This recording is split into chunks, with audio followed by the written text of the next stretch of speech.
আচ্ছা, আমরা জানি হচ্ছে পৃথিবীতে 8টা আশ্চর্য, 10ম আশ্চর্য বলে।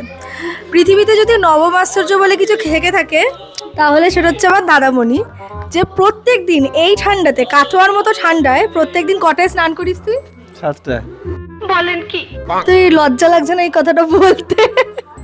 উইদাউট এনি গিল্টি ও বলছে সকাল 7টার সময় এই শীতকালে ওরও স্নান করে, আর ওর পাশে যে বসে আছে মানে আমি, সে 7 দিনে একবার স্নান করে। মানে অদ্ভুত একটা কন্ট্রাস্ট। আমরা পাশাপাশি বসে আজকে যাচ্ছি। এবার তোমরা বলো, তোমরা কোন দলে আছো, এই 9ম আশ্চর্যের দলে নাকি আমার দলে? মানে যারা স্বাভাবিক মানুষ যেটা করে, শীতকালে স্নান না করা বলে আমি মনে করি।